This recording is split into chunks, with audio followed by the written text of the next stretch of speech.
everybody. We are the Hot Sports Boys. Hot Sports Boys on the hot mic. Yaz, you don't need to whisper it because the theme already has the whispering. Yeah. So you could see me thinking about it. I didn't do it. I saw you queuing up a whisper in your head. This is the Waiting for Next Year.com podcast featuring the Hot Sports Boys, brought to you by Patreon and stuff. Are we starring the Hot Sports Boys or are we featuring the Hot Sports Boys? I want to be... I never understood that distinction. That is a subject I was not prepared to tackle. It should be starring Dave, on the call list, featuring Dave and Yezin as one of the Hot Sports Boys. Okay, all right, yeah. Wait, no, I get it. Okay, yeah. Today we're talking about officiating. I don't know if you guys have noticed this. We've gone to we're titling our podcast that we're fixing. Oh yeah, now. right. We're fixing officiating. So we're fixing officiating tonight. We're going to go, as we do, if you're a first-time listener to the Hot Sports Boys. We're like Bob the Builder. Welcome, first off. Bob Vila the Builder. We're happy to have you here at the Hot Sports Boys. We're like Cleveland's version of Bob the Builder. That doesn't even make any sense. Yes, it is. Can we fix it? Yes, we can. Hot Sports Boys. You have too many kids. You're probably just young. That's the thing. Like, I never watched a Bob the Builder thing. Well, now you know. Now this is an awkward generational gap between the dad who knows it and the kid who probably watched it a little too late. Like Power Rangers. Hey, son. I shouldn't know Power Ranger. Hey, son. I watched them too late. Let's do a podcast together, son. About okay, Bob the Builder. About sports in Cleveland and Bob the Builder. Okay. Whew. So... apparently, we're going to fix officiating. I'm more of a Thomas the Tank Engine guy. Whoa, that's a classic. More like Thomas the Dank Engine. Let me tell you something about Thomas the Tank Engine. If you wanted to guess which one was the person who was young enough to have natively seen Bob the Builder, that was the guy who just used the word Dank Engine. Which... we're off to a rough start tonight. Oh, boy. Good thing we're talking about rules. And yeah, we've just broken the rules. Keeping the rules. And now we're going to fix them. The law of the land, the laws of the game. Letter of the law, intention of the law, yes. nature, whatever. We're going to fix officiating. And it's broken. Everything that it's broken. Sometimes it is, sometimes it isn't. Let's dive in. Let's dive in right now. We're going to go with the NFL. So first we decided before we went in to each individual league, I'm going to do a little roll call on information that I have at my fingertips. So if it's incomplete or incorrect, at us. Go ahead and mention us on Twitter at Friday Fumble. And so the first one we have here, we're just going to do a roll call on NFL officials that are what are they, on like the field. 19? At minimum 27. They actually take volunteers from the stands if they don't have enough. On an NFL You're just crew. Googling this live. I mean, Yeah, I'm literally in typing the pre-production meeting. Here we go. Ready? I had it pulled up. I but thought then, it was pulled up. I had it pulled up, and then Christian Pulisic was a striker for Dortmund, if you're not familiar. American striker. And now everybody's just turned off the podcast. Okay, so 7 officials. 7. On an NFL That's crew. A lot. Here are their names in order. The Doug referee. Parkfield. Doug Parkfield, the referee of Doug Parkfield Hyundai, Kia, yeah. The referee, which is the guy in charge, right? He's the one that zebra. Umpire. Okay. They bring a baseball guy in. Linesman. Head linesman. They bring a soccer guy in. Well, he's also responsible for the power in the stadium. Oh, okay. He's bringing in the electrical lines. Yes. Line judge. That's the volleyball Wapner. Well, he's the guy who handles all the union stuff for the linesmen. Right. Right. He reads the contracts. The back judge. We all know what the back judge is doing. Yeah, it says right on the back of his jersey what he's doing. Yeah. Field judge. And you thought that was your last judge, but was not your last judge because there's something else that needs judged here in an NFL game. And that, my friends, is the side. The side judge. These like are the like Supreme cuts. Court. These are like cuts of meat that you have to skim through at Giant Eagle and act like you know what the hell they're talking about. Especially when you get a recipe and it tells, use left shoulder blade roast, and then you're like, all I got is this Chuck and this side judge and this Delmonico. This What has is it? two of the That's three isn't that the words. place. I can match 2 out of the 3 words that this recipe's asking for. I'm going to call this good enough. This says English and side judge. Yeah, London broil, but London's in England, so yeah. My I just eat favorite thing cheeseburger, so. about the NFL is the dank engine oh, here we go. cheeseburger. What, your cat can has one? That's the lamest joke ever. Okay, I'm so glad it made it though. Yeah, so glad. So the NFL, my favorite thing about the NFL is the way, like, we did a little talking pre-podcast here, and you go from one end of the spectrum of baseball, which we kind of realized doesn't have any way to enforce rules because no one ever breaks them, to the NFL, which there are so many rule infractions going on, and they're such a part of the game that not only are there 7 officials, but they also can't even be bothered to stop the play to enforce them. So they literally throw themselves little reminders onto the field. Hey, when this is over, we got to double back. Remember to ask your head linesman and your back judge about this specific call. Hey, guys, at the end of this play, we're going to need to kind of get together and deal with some stuff that I just saw. Now, I realize that the division of responsibility here, it is completely drawn upon observational lines. So it's who's watching what players and who's watching what parts of the field and formation and all that, and which aspect of the game. One thing that they all have in common, though, is that they can all throw at their leisure a little yellow flag on the ground to signal to our commander-in-chief, the referee, that there needs to be some yards disciplined. Yes, that's our key. But also, that's our disciplinary mechanism in football is yards. Right. Gained or lost. And strategy has been built around these guys missing calls. Right. There are some who would say that holding, which is a very vague name for a penalty. Holding Caulfield. Catcher in the rye. Now you're just saying random stuff. We're at the phase of the night where you just say random stuff that's vaguely sounding. Great literature characters, yes. I'm sounding like a phony. I know it. No, it's good. It opens up a whole nother aspect of this dialogue to us to get into American literature. You're right, Yazin. I think a lot of our listeners right now are going, "Oh, I like this new direction." I just want to talk about how the football referees holding Caulfield, yes, they do the hand motions. Character from Catcher in the Rye. No, they do the hand motions. They like do a little cheerleader thing. Well, that is one thing that I wanted to bring up, at least to touch on, is that there are once we get finished with the Catcher in the Rye, we'll get back to it. So yeah, we got to cover the catcher first, though. Well, you're getting the catcher and the umpire confused. Oh, you're right. Okay, yeah. That's you're baseball. Just digging yourself deeper in this yasshole. This is NFL. This is a yasshole. This is a yasshole moment. Oh, we need a jingle. Okay. Whew. All right, back to where holding, which is a very vague. It's like we never played football, really. So to fact, like you're allowed to keep your arms there's somewhere. There's a lot of attempt for me playing football.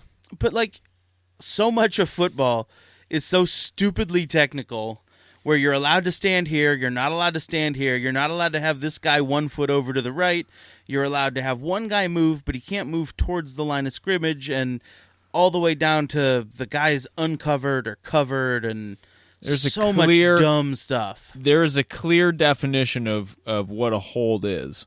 However, in the actual enforcement of that penalty, it seems to be a bit subjective. Right.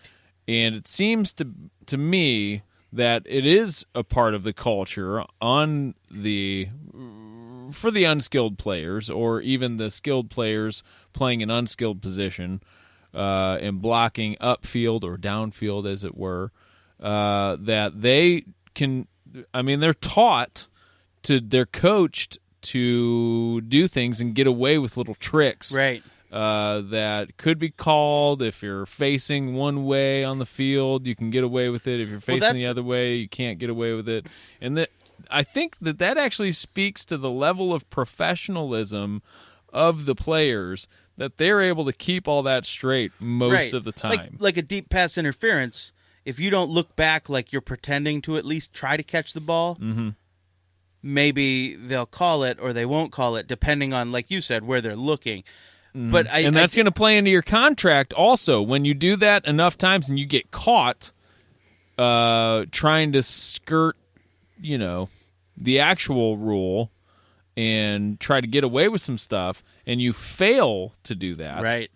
That works into your next contract. Yeah, absolutely. A lot of penalty yards, especially pass interference, is the one that you and I have both talked about this at length, and it's just a little ridiculous how they just, toss those yards out at people. Like, yeah, go ahead. That one penalty was worth 70 yards for some reason. Yeah. Well, nobody's throwing it 70 yards, but I get it. My opinion on it is, I wish I could. Let them play, ref. Let the boys play. That's true. That's just good. This is just good playoff football. Yeah. This solid. This shouldn't be a foul. We'll talk about that in the basketball section. But yeah, it's I still think it's, like you were saying, some of it is very technical of like, no, I had to throw the flag and stop this play because that guy wiggled his shoulder a little bit. And I will stop the play for that. But this guy looks like he may have been messing with his arm. I couldn't really see it. Right. But it kind of looked like his arm got messed with. You know what? I think that touches on a theme that I think we're going to see come up throughout this whole episode. Whereas what the NFL has attempted to do in their officiating and what separates it from European football in this regard is that they have attempted to make the rules and the laws very objective, incredibly objective, so that there is no, because the refs in a football game, they're all part-time. These guys are employed. Really? Otherwise, yes. They're accountants. If you didn't, yes. Well, they're mostly lawyers, Oh. But because yes, they know the are. laws of the game. Yeah, it lends itself. Well, half of them are judges. They have to be lawyers. So these are federally appointed judges. The Supreme Court. So the Supreme Court, which sings all of the Motown favorites. Well, the side judge is not appointed; he's elected. That's true. That is from true. the NFLPA. No, but I like what you're getting at, Dylan. Is it there's it's a little more cut and dry, and there's more accountability. Going back to what I said about the cheerleader moves they do after each play, is unlike other sports. I noticed that in the NFL, after a call's made, the guy yells out for everyone to hear, does his dance, literally talk and says, to all "Guys, the people. this is what's happening right now." Whereas in other sports, you're like, "What was that?" And you start throwing stuff. Well, no, I like that. He has accountability. to, and Everybody, he has this to is be what we're correct. He has to. If he says a number incorrectly, he's got to go back and correct that. My other favorite thing is when they say there was no foul for intentional grounding because of this. Right. And he says, "Hey, we threw it down. We're picking it up. Yep. Here's the reason why this isn't a foul." Yeah. Half the people are mad. Half the people are happy. But I love that. I love the transparency. Nope. I do love the transparency. I think that the objectification, however, of officiating in the NFL is from a bygone era. Yeah. When not every single man that was watching, and woman, I'm sorry, this is not a misogynist episode. Even though we're the hot sports boys. This is like the fourth take where if you want us to be the hot like sports people. 10 minutes in, and then at Dylan Friday says something. Fumble. Dylan says something just horribly misogynist, and we at have Friday to start Fumble. over. At Friday Fumble. At us at Friday Fumble. And we're working with Mark Zuckerberg to get it changed, that handle. So where was I? Oh yeah. So it's a holdover from a bygone era where everybody watching knows that was not pass interference. Right. Okay. However, there's a flag down. You have to call it, or the nuance of it. So letter of the law, as opposed to the nuances. This dude had no intention of interfering in this play. Right. But you're now locked into this course of action as your referee because you are not able to make that call on your own because it's a holdover from a bygone era where the rules were not generally known by the population, so they had to be completely objective. Yeah, and well, especially in something like pass interference, you also get a bunch of a mess of yards. Well, a mess of yards, but it's also like a name recognition thing. You could have the same plays happen, one of them's Josh Norman and one of them's Buster Screen, and guess who the receiver is too. Like, I mean, one guy doesn't get the call, one guy does. So that is one of the few places where there are those nuanced. Like, I applaud the NFL for one of those where it used to be if you didn't get 2 feet in bounds when you're trying to make a catch,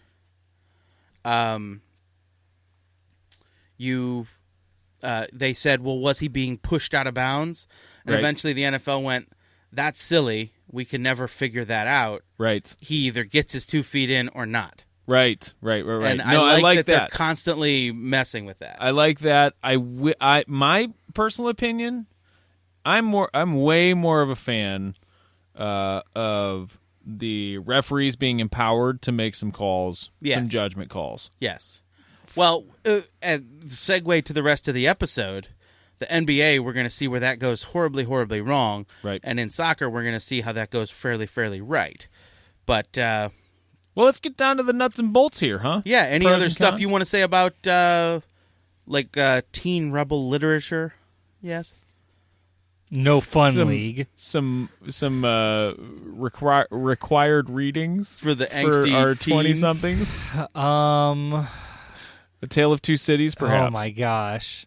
Animal Farm. Tree Goes in Brooklyn.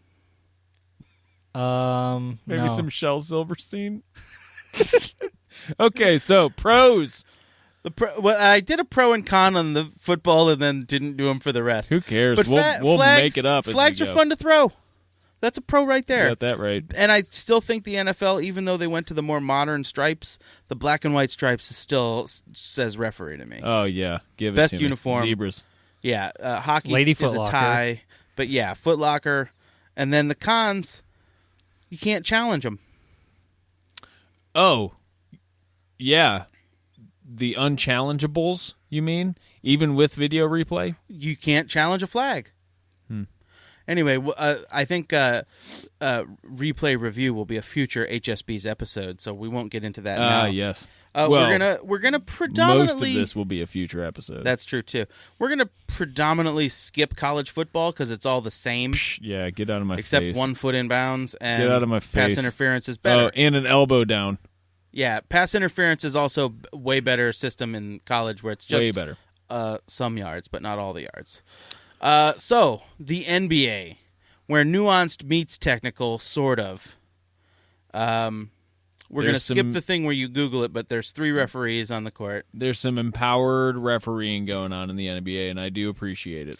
So whenever there's a foul, they blow the whistle, and then they go over to the table, and he tells the guy who it was, and uses hand signals to say who it was, because they're keeping track of that shit. They are scorekeeping. Scorekeeping on a basketball game is legit. Well, and that's so funny that the NFL is so technical, but like the guy says the number, but nobody cares about the number. In basketball, they're like, hey.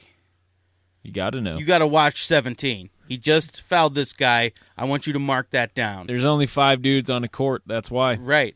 They have the capacity to keep track of all those. But yeah, we're gonna stop the game and we're gonna keep track of who did it. And if you get 6 fouls, you're out, buddy. Sorry, bud. You're done. You're done. Now this is Cinderella's ball, and it's midnight. It's past midnight, buddy. For you.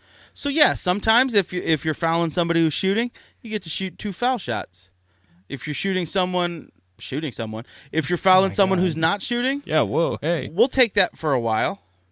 We'll stop the ball, let them re-inbound it. Yeah. After a while, you know what? Stop it. And in order for you to stop it, even if you foul them in the middle of the court, they're going to shoot. What's the free official? throws. Tell me about that bonus. Is the official name bonus, or is it in the penalty? Because I've always. Growing up, it was the penalty. You were in the penalty, but now it's But bonus. then on the scoreboard, it was double bonus. If it's 2 bonus, it's boni. Right? This is a needed element. This is a needed element. Again, I'm sure listeners are sitting at home or in their car right now going, good input. I like that it. Boni thing. Boni. No, I'm fine with it. I like to Boni. give shit about this. So, is the offending team in the penalty, or I need to do on the Hot Sports Boys? I'm going to declare something as fact. Yes, and if you think I'm wrong, I need you to tell me on Twitter. I'm going to say in college, it's the bonus. But in the pros, you're in the penalty. Yeah, you better. And please add. Let me also. If you're going to refute this, let me also add one thing. Possession arrow. That's the other thing. That also counts. So that's also something that he's taking a hard stance on. One of my favorite things about basketball is they're like, you know what? 6 times you fouled a guy, I'm done with you. Go back to the locker room. If you're on the opposing team, tell the scoreboard operator to play Hit the Road Jack or Na Goodbye. Mm-hmm. Yep. Those are the two acceptable tracks when someone's been thrown out of a game. No sandstorm. This is not a sandstorm appropriate time. So, also in the NBA, there are 2 ways. What about Hit the Road Jack? I said Hit the Road Jack. That was one of the options. That was one of the Boni options. You can also flagrantly foul someone in 2 different ways. Yeah, it's frowned upon. It's frowned upon. Yes. It's not a strategic thing. So that one, it doesn't matter how many times foul. If you flagrantly foul someone in one way, hey, I'm a chicken. You know? Oh, FOWL? Wow. It is late, ladies and gentlemen. Flagrant. Good joke. So anyway, Dylan. you can be thrown right out. Is that a 1 or a 2? Yeah, that was a flagrant 2. 1? That was a flagrant joke 2. I gotta go. Dylan, play me off. Play me off, Dave. Hit the road, Jack. Dylan. Don't come back. Oh, this episode is getting crazy. College basketball. No, wait, we're not done. We're not done. We didn't even talk about officiating yet. And how their uniforms are just the many gray. Options. Billy Wait, why do they have numbers? Billy Crystal. Forget Paris? No, that was When a Man Loves a Woman. He was NBA ref. That was Forget Paris. Oh, never mind. Oh, yeah, you're right. When a Man Loves a Woman is a Michael Bolton song. Or not When a Man Loves a Woman. When Harry Met Sally. Oh, he was not an NBA ref in that at all. What? Forget Paris is the movie you're talking. Right, you're looking it up now. I might be dating myself, but I don't know Billy Crystal from anything except for that show he tried to do with Josh Gad a few years ago. You dated yourself when you quoted Bob the Builder earlier. You've already established that. I only know Billy Crystal from some show he tried to do with Josh Gad a few years ago. It was not good. It looked terrible. I don't even know who Josh Gad is. He's annoying. You don't need to know about him. Comic Relief? Not even City Slickers? Oh. City Slickers. City Slickers 2, The Legend of Curly's Gold. Come on, man. To answer your question, that should have Josh Gad introduced played you Olaf. to Daniel Stern. No, Home Alone would have done that. What? Who? Did Josh Gad what? Josh Gad. Josh Gad did not play an NBA ref. He was in Olaf in that snow movie. Oh, you're right. Where are we going with this? I'm not waiting on. I was just asking about NBA. This right. I was just asking about the ref uniforms. Why do they have numbers? No, I think part of the NBA ref uniform is the gelled, slicked back, grayish black hair. Forget Paris. I know I was right. Yeah, the hair is always part of the NBA uniform code for the referees. You got to have the slick back hair. Yeah. Oh, for sure. And they're wearing slacks. A hard gel. They're wearing slacks. That's an LA looks. Yeah. They're using LA looks on that. They got an ace comb back there, and that is perfect. Like they all just came from a Miami Heat game. Right. And now they have to go up to your stupid arena in Northland. Yes. With their tan and their slick back hair. So, the problem with NBA officiating is it looks like everybody's getting smacked on every play. And they likely are. And sometimes it's fine. Is that homerism for us, though? Because we get to watch LeBron. So we watch LeBron quite literally have people hanging on him. Get the shit beat out of him every game. Well, if you can't say literally, because I've never seen shit come out of LeBron. That's true. But that's fine. Yeah, I was just thinking of you another take book. my meaning. I'm trying to think of I knew another literary. I hate reference. to do that because I did know exactly what you meant. Like yes. I was not lost for the meaning of that. Again, letter of the law. Yes, intent. Yes. Right. Okay. So is that homerism on our part because Absolutely. we witnessed I will it? never ever not be a homer. I mean, but there's obvious discrepancies in the way that certain players are officiated in certain games. No, I don't mean like Homer Simpson. Finals. How is the finals officiated in your opinion? Well, I'm going to go ahead and make another bold declaration of fact, of which I want Twitter confirmation of this because everyone will agree. Anytime the call positively affected Cleveland, it was the right call.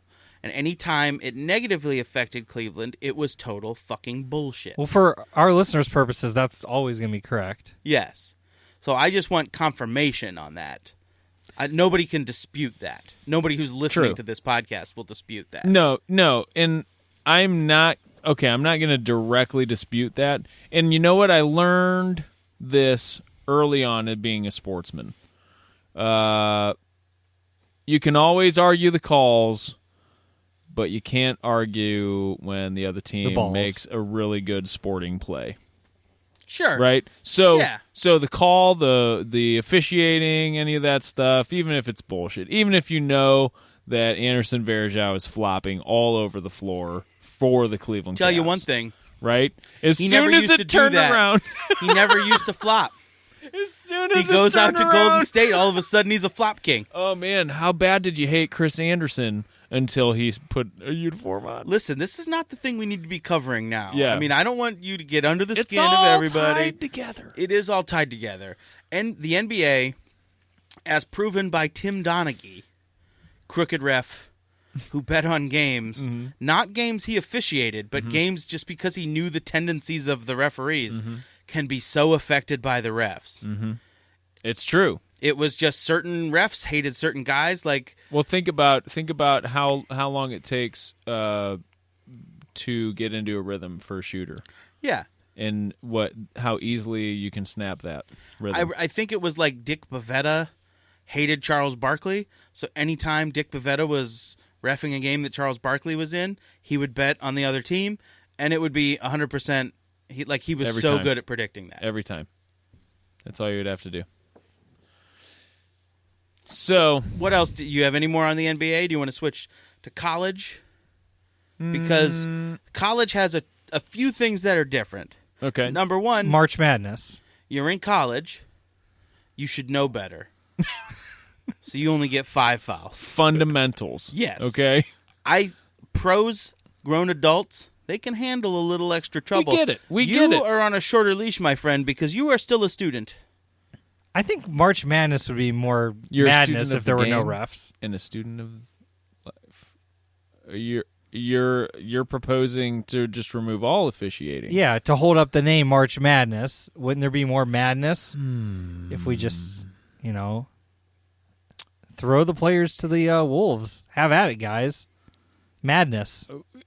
I would say that I'm kind of I'm going to come off as a little bit of a hypocrite, since my last stance on our last episode was completely 100% entertainment value. That's all that sport is for.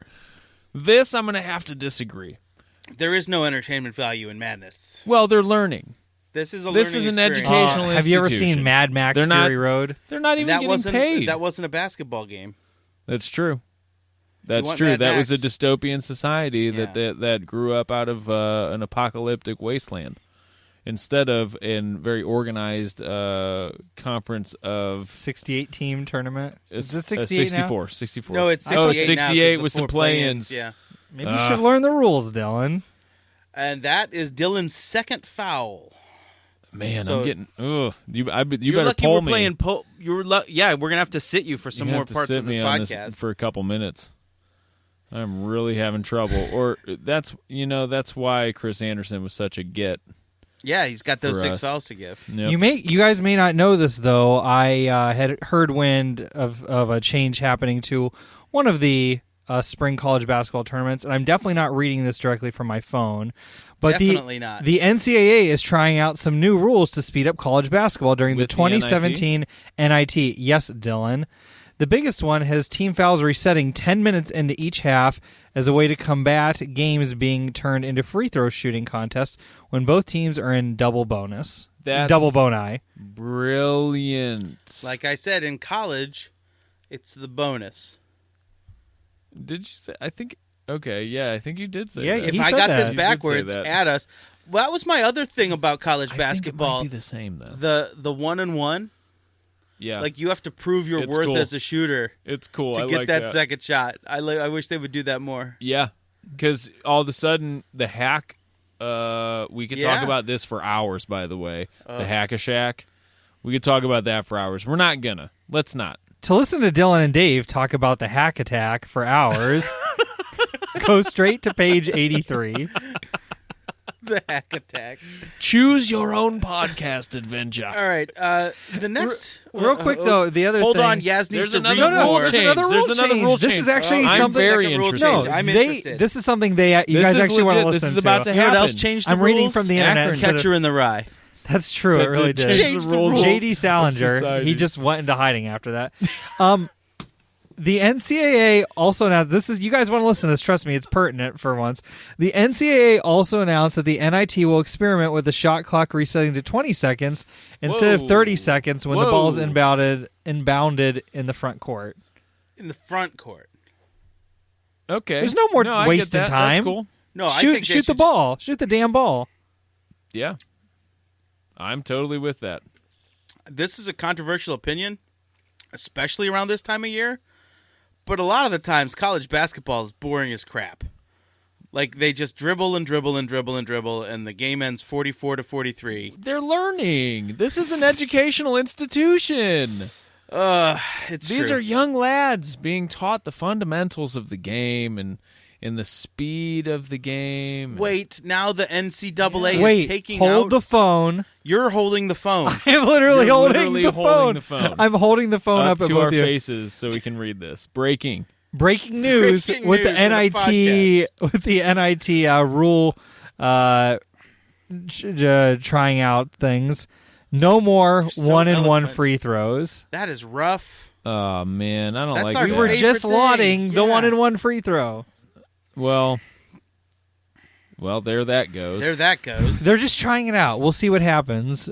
But go Zips. Yeah. They won their first game of the NIT, so that's the real tournament we're focused on this spring. Yes. Go Zippies. New rules, Zips. We're adapting well. We're all now Arizona fans also. Well, because of RJ and Channing. Exactly. Yeah, after seeing that J.R. Smith is going to be on their podcast this week, I almost canceled this podcast forever because we will just never ever match going that. To top so we should just shut it down. Yep. All right, let's move on. If you think that's a good or bad idea, add us. Tweet us at Friday Fumble. Baseball, and this is a very intriguing topic. Number one, there's umpires, is what they're called. There's the home plate guy who wears a cool mask and a big breastplate. And a giant jacket. And a blazer, He goes to the Men's Warehouse XL. I mean, this dude is going to battle. Guys, this is a jousting night. He wears a blazer. A blazer? I mean, knights of old, they didn't just wear armor. They wore shining plated armor blazers to the tourneys. The tourneys. God. So on their war stallions. So all the umpires are there for is to like call out and safe. But in baseball, there really aren't. No one breaks the rules. Fouls mean a whole different thing. Yeah, foul just means, hey, man, you got to give us a chance to catch it. And the guy's like, you're right. I'll try again. I'll take a strike. I'll take a strike. I'll take a strike. But you know what? Not an out. If I do that, I don't deserve an out. And he's like, all right, fair compromise. No, I made contact. Like the only thing you can do is like if you run out of the baseline is the only one I can think of. No, I mean there's rules to be broken for sure. But are they written rules or unwritten rules? There's because that's the baseball. That's a whole other episode. A whole unwritten rules. That's another whole other episode, my friend. No, what I'm talking about is their basic purpose is the rule. I mean, the penalty system is interwoven within the game. Yes. As in ground rule double.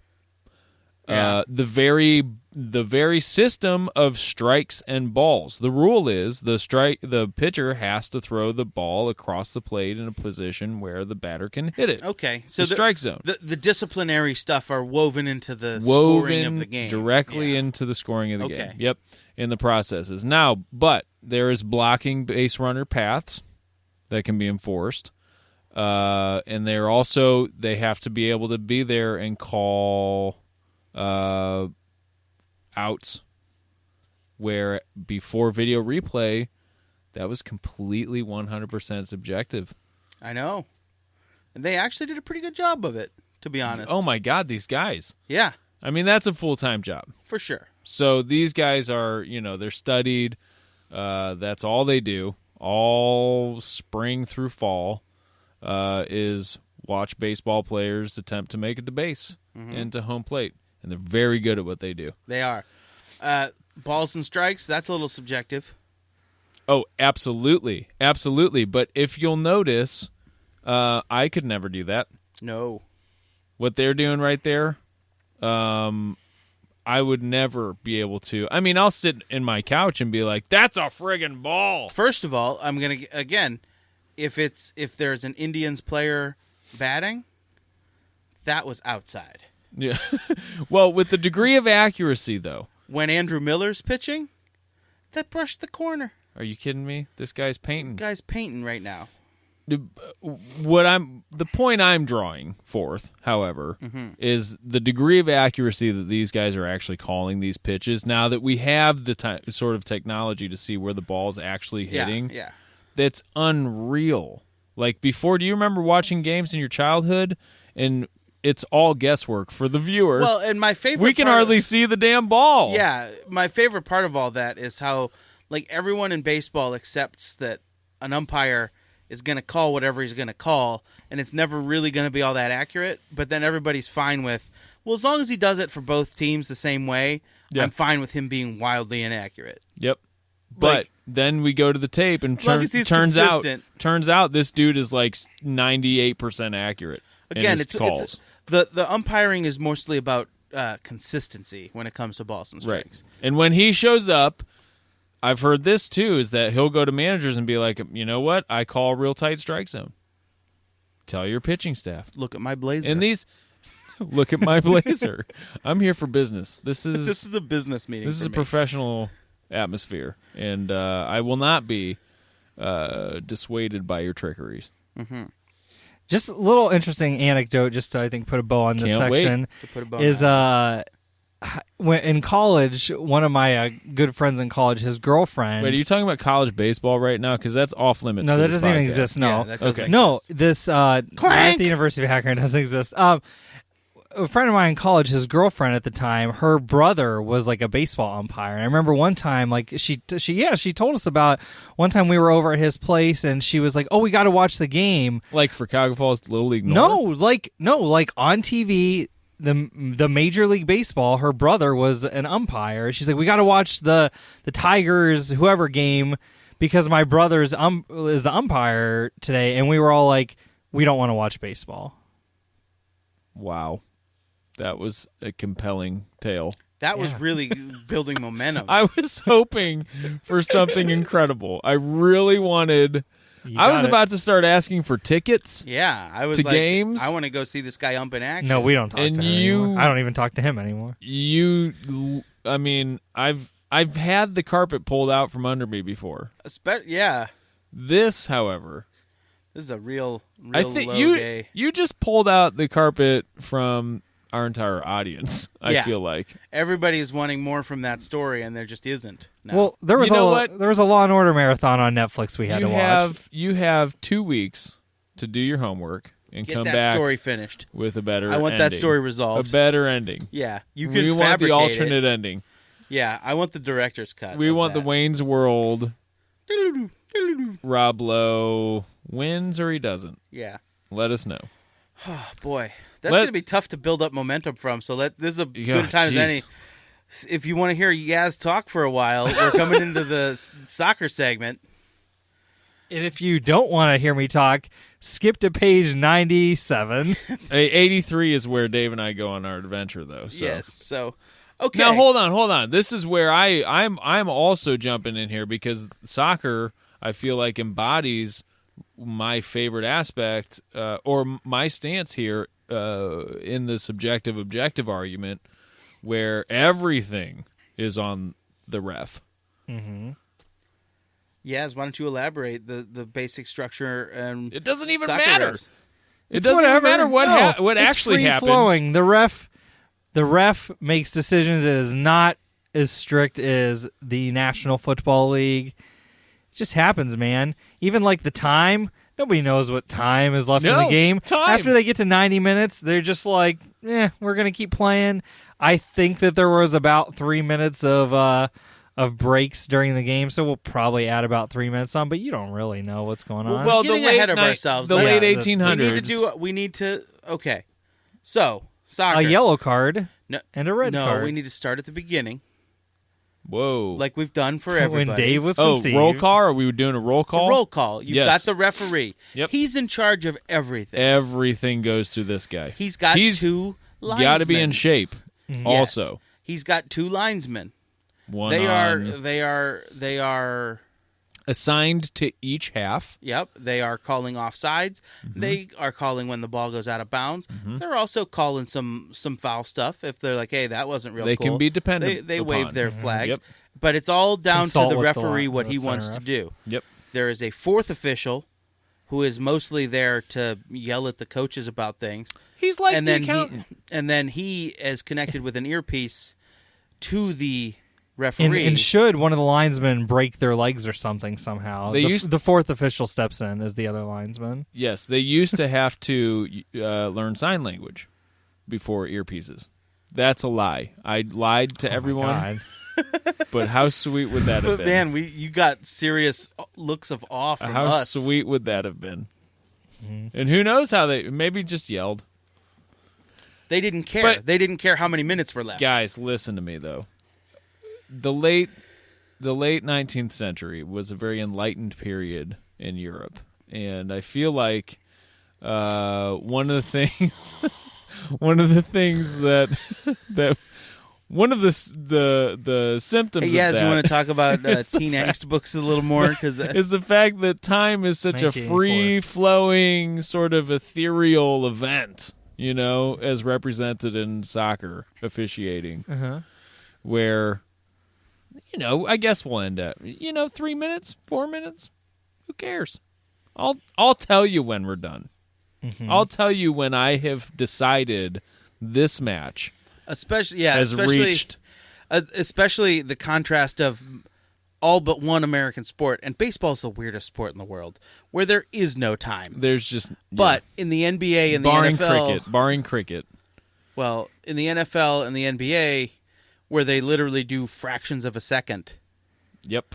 And soccer's like, it'll end when I say it ends. And it's notorious, and it's helped out some teams. Like, you guys will remember the the famous Manchester United manager, Sir Alex Ferguson. He had the reputation of scoring late goals that would somehow come in the 96th minute or the 97th minute, and it was Fergie time. It was Fergie time when those goals were getting scored. So that's like double bonus. Yeah. Boni. It's double boni.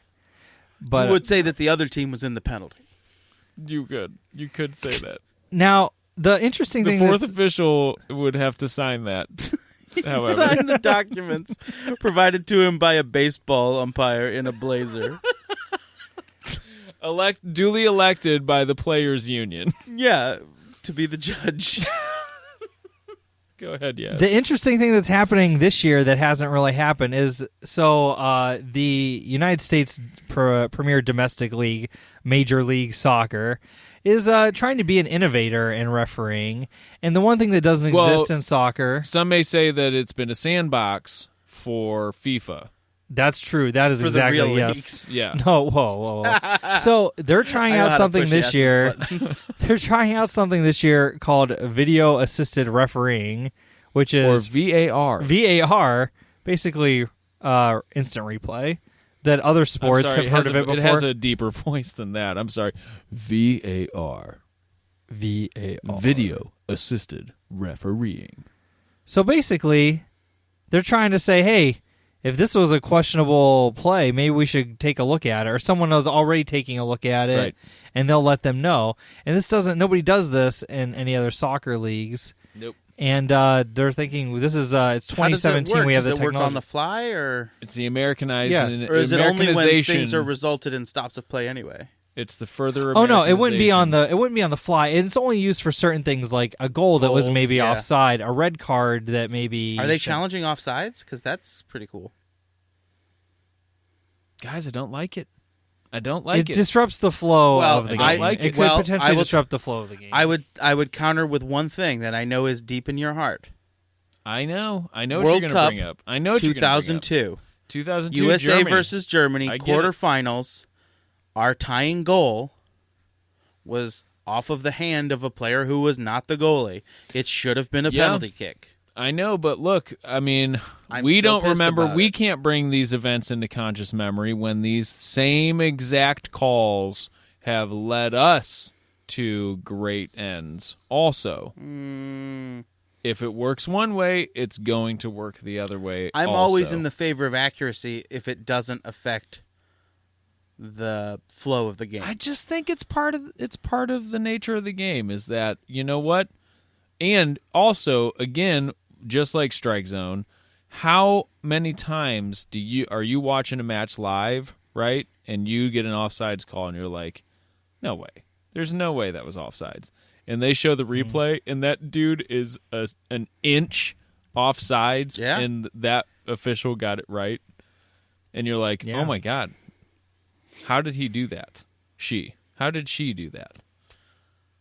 And the degree of accuracy is astounding. And I think that's part of the game, too.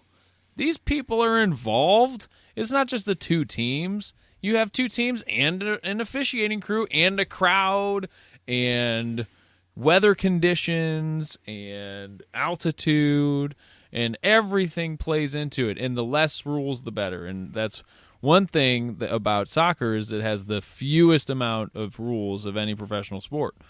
I am a big fan of the referee's ability to play the advantage call, which is where he goes, yeah, you fouled him, but also it didn't really help you much, and they're running the other way.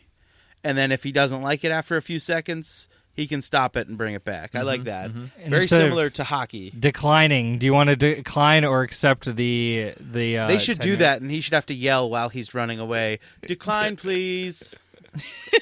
But the please has to come. It's got to be formal. It's soccer. It's got to be very polite. Society. It's probably the best innovation, though, that I think came out of Major League Soccer for referees was the vanishing spray. Yeah, that is a great one. I think that was Mexican League. Oh, really? I thought we came up with that. No, I think it's Mexican League. They just. I think we invented the magic spray, though. Come on. Heals injuries. Oh, yes. Oh, but that's used sport-wide. No, that's the South American. They are the magic spray. Well, you know what? Look, If it works, you know works. What? Yeah. This is a serious point.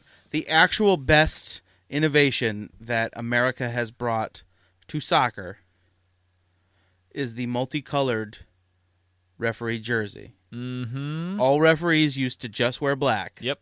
Until USA 94, when Adidas went, hey, why don't we make some fancy referee uniforms? Let's jazz this beautiful game up. Yeah. Let's put some music to these feet. Let's have some bright blue ref jerseys. And yellow. And pink. Mm-hmm. And we've seen the spectrum. Let's not stop at outfitting Tony Miola with a delicious Predator goalkeeper jersey that looks like abs. Or Jorge Campos. Oh, what was that guy Campos, doing? I guess he designed this his is own. for 3 listeners right now. Guys, could be a whole episode. Of just talking about old soccer kits. If you want to hear Dylan, Dave, and I talk about Jorge Campos's 90s that's going to be episode jerseys, 96. Skip to page 115. Oh, yeah. It'll be a long one. Okay, so anything else you guys want to talk about? Okay, so you got the cards. I love card cards. system. It's so good. I love cards. It's so good and efficient. The ref can be 3 stages of mad. He can only be the that. stage. Well, maybe 4, because the first stage is like, hey, all right, that's then. stern talking to. My Second favorite. one is that's the my stern favorite talking aspect to, of soccer. where like you see him and he's yelling at the guy and he's saying, you see his hand Cut it out. motions go 1, No more. no more, No more. That's it. That's it. We're doing so many hand motions. Oh, right I now. love it when Yeah. I love it when the Italian refs go into it, get into it. Oh my gosh. It's part of the game, guys. It's part of the great nature. Then you fabric get of the game. yellow card, which is, hey, stop this. That was bad news. You're close to I getting need to show kicked. everyone else in the stadium how I feel about this by holding up this piece of yellow paper or plastic. Mm-hmm. Mm-hmm. Then you get 2 fouls that require that. You, sir, get a red card. And that red card means you are out. And unlike basketball, no one's coming back in for you, buddy. Nope. Not only that, but you're now suspended for future. Yes, you've let your appearances. team down. You've And let your coach down. Applying this sport-wide, I think, is a great idea. Oh, yeah. Oh, yeah. No subbing back in after someone fouls out in basketball and it's 5-on-4. Oh. So Maybe good. you're not going to foul anybody next time. It's like a power play in hockey, But forever. but Well, for the remainder of the yeah. game. Well, and that, I mean, Part of the game. part of the game. Also, there are a couple of fouls that'll earn you a straight red if it's particularly vicious.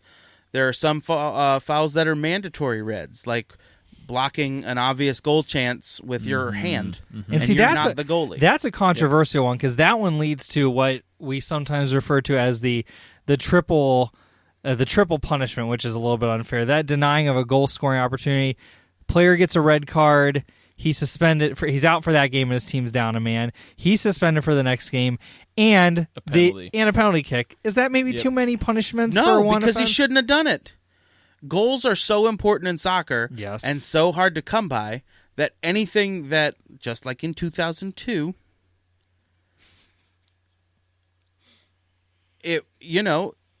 there's so much that goes into a goal chance that you'd almost be, if it's a sure thing goal, you'd be better off to block it if all that happened was a penalty. You know what I mean? Mm-hmm. You'd be better off, well, I know this is going in, so 50-50 chance it on the penalty because I already know this is going in. But if it is a triple penalty, if it's a triple penalization scheme... Gosh, now that's more of a question of strategy than I think it is officiating because at that point, is it...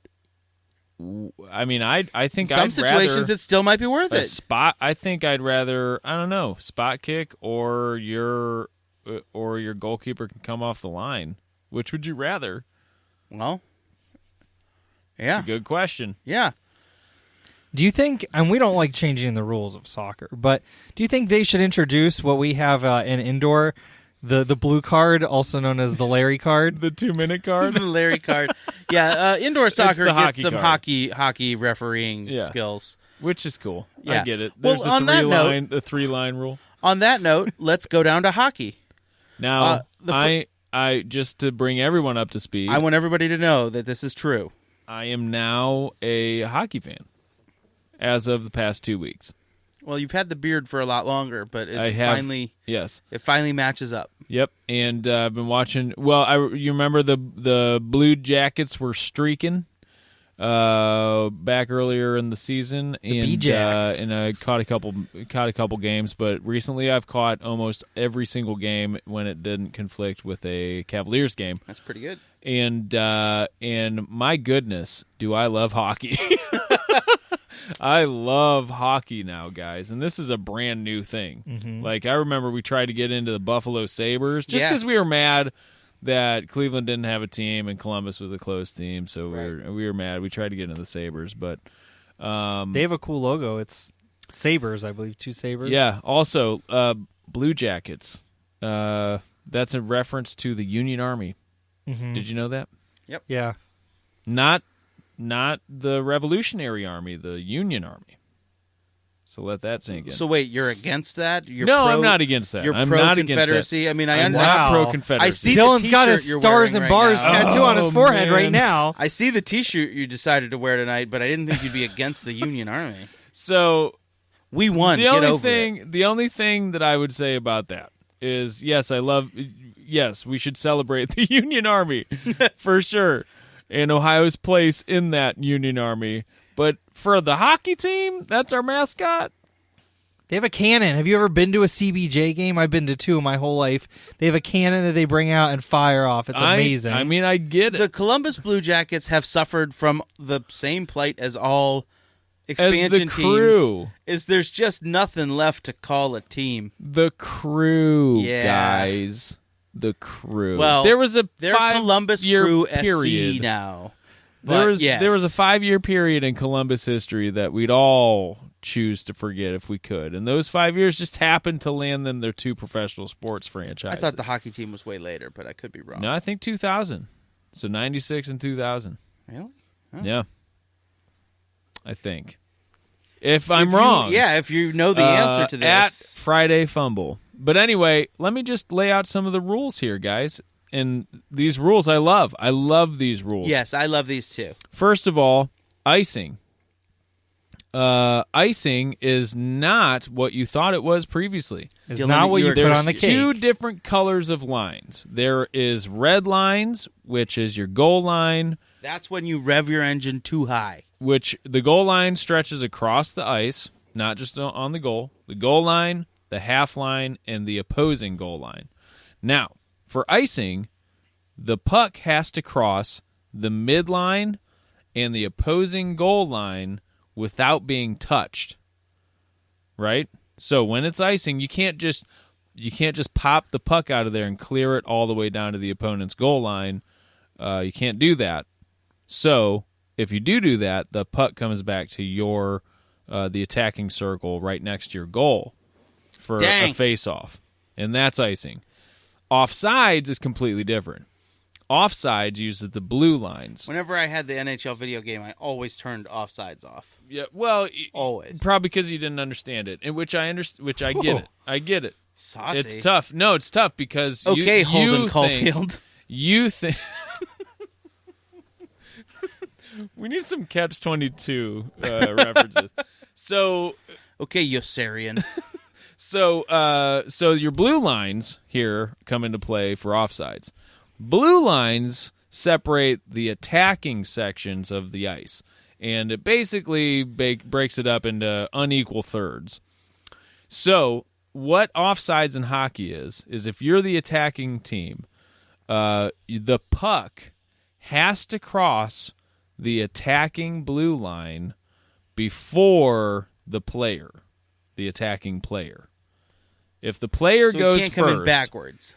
If the player goes right, you can't have a player there and play the puck unless. Gotcha. So you can't have anybody camp out. That's why you always see all 5 guys go to one side of the ice and all 5 guys go to the other side of the ice. Yeah. It's always one or the other, right? Because offsides means you all have to start on the defensive end of the ice. Now, what happens when someone tries to attempt the knuckle puck? Then they win the damn game. That's what happens. That is true. Sometimes you have to switch him out into a different uniform, but you make it work. Sometimes you can't stop when you're skating too fast. That's true. That is a problem. What about roping? What are the rules on roping? some subjective officiating also with hockey, because they can call things like, if you check somebody in a way that the ref does not appreciate, I believe it's called roughing, and that's a 2-minute penalty, which incites a power play. I am a big fan of, very similar to the advantage system, but taken a step further in hockey, that if there is a foul, they will keep playing until the team that fouled touches the puck again. We're going to sort this out, and then we're going to go back. And we may have to fight about it, because that this is hockey. One thing that hockey needs to figure out. The fighting thing is like... It's so cool. The fighting thing, it feels like professional wrestling. It feels fake to me. It's so much good. about the theatrics. Who cares? Because like in what other sport do the refs just sit back and be like, all right, we can do this for about all right, I'll let a minute, kids go for a little, because everyone likes it, and then we got to break it Again, up. Like subjective. It's just so it feels so fake. But I guess that's part of the theater. Well, yeah, I mean, you've got pads on. You're allowed to check people at your leisure, right? Into walls, and as a strategic part of the game. Like, that's part of the game, is to check people into the walls. And so, blood gets up, people start throwing punches. Yeah, well, I just don't understand that part. I think that's a part that, hockey kind of needs to figure out and move past. And I know there's some old school purists who are like, no, it's part of the game, but, so was segregation at one point, too. So we need to kind of maybe get past some of the stuff. Yeah. People of different races weren't allowed to be on the same hockey team. And now my hypocrisy is going to come full circle, and I'm going to say, let them fight. This is the entertainment for the masses. So again, Dylan wearing his Confederate flag T-shirt against the Union Army is for segregation. It's a Pittsburgh Penguins Confederate jersey something. I don't even know what that's supposed to mean yet. Because Pittsburgh rivals or something. I don't know. Who's the Blue Jackets rival? Technically, you're not allowed to fight. Who is the Blue Jackets rival? I mean, they're an expansion team. It's like... Nope. It's probably like... Who knows? Charlotte or Philadelphia something. Flyers, probably. The Charlotte... The Birmingham Confederates. Philadelphia Atlanta. Oh, man. The Georgia Shermans. I really do think it's probably the Philadelphia Flyers, though, because they are same division, Metropolitan Division in the East. All right. I did, as our last one tonight, I did look up lacrosse, and there are fouls. Oh, good. And they were so vague on this rules website that I don't know how much power a lacrosse referee has. But personal fouls, 1-minute penalty. But sometimes it's a 3-minute penalty. Didn't really specify what. Hey, man, you get some heady nugs and you just play, all right? And everybody gets along. And I quote, generally, a person with 5 fouls is ejected. But it doesn't say always, and it doesn't say, it just said most of the time if you get 5 fouls, unless the ref forgets or something. Hey, man, I mean, if he's cool and he's chill and you've seen him play before, maybe you hung out with his girlfriend. I think it's about how Jeremy's a good guy, okay? It's I know cool, he didn't mean right? it. I think it's about how much your daddy can pay the ref after the game. It's like 5 fouls, but like snobs. It's like 5 fouls, but like that 5th one was more like a 4th one. You know what I mean? I mean, I understood why he did it.